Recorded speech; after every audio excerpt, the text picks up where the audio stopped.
গোলাপগঞ্জ হাটের স্কুলের পাশে ছোট্ট হলেও আকর্ষণীয় একটি ঝালমুড়ির দোকান রয়েছে, যা এলাকার মানুষের মধ্যে বেশ পরিচিত ও জনপ্রিয়।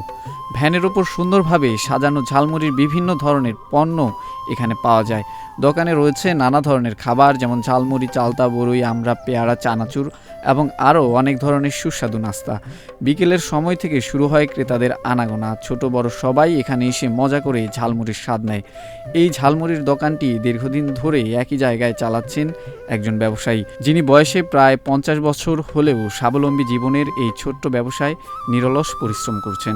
জীবনের স্রোতে নানা ওঠানামার মাঝেও তিনি কখনো হাল ছাড়েননি। পরিশ্রম ও ধৈর্যের সঙ্গে নিজের দোকানটিকে দিনের পর দিন সামলে রেখেছেন তিনি। ঝালমুড়ির দোকানটির সৌন্দর্য আরও বাড়িয়ে তোলে ভ্যানের উপর বিভিন্ন রকম খাবার। মোহাম্মদ আব্দুল খালেক, এই গোলাপগঞ্জ বাজারে এখানে স্কুলে করি, বাইরে করি না। এই ঝালমুড়ি, 12 মিশালি, আমরা আচার আছে, বড়ইয়ের আচার। হ্যাঁ হ্যাঁ, এখানে পাওয়া যাবে। হয় হয়, মোটামুটি আল্লাহ দিলে ভালো হয়, 1000, 1200, 1500 এরকম বিক্রি হয়। এখন লাভ ধরেন 400-500 ধরে থাকবো। হ্যাঁ, আল্লাহ মোটামুটি চালাচ্ছে আলহামদুলিল্লাহ।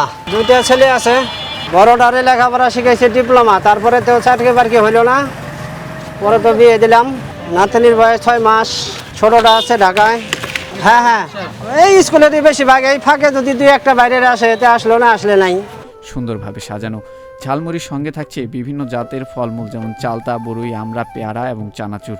এ কারণে এই দোকানটি শুধু ঝালমুড়ি প্রেমীদের জন্য নয়, স্থানীয়দের পাশাপাশি হাটে আসা যাত্রী ও ক্রেতাদেরও এক আনন্দের গন্তব্যস্থল হয়ে উঠেছে। অলস দুপুর কিংবা বিকেলের সময় যারা একটু সময় কাটাতে চান, তারা প্রায়ই এখানে এসে ঝালমুড়ির দোকানের পাশে দাঁড়িয়ে গল্পে মেতে ওঠেন এবং স্থানীয় মিষ্টতা উপভোগ করেন। এই দোকানের মাধ্যমে ছোট্ট হলেও একজন স্বপ্নবাজ মানুষ নিজের জীবনের অর্থনৈতিক দিক সুদৃঢ় করার সফল গল্প বলে চলেছেন। স্থানীয় মানুষজন তার পরিশ্রম ও সততার প্রশংসা করেন এবং তার জন্য ভালোবাসাও দেখান।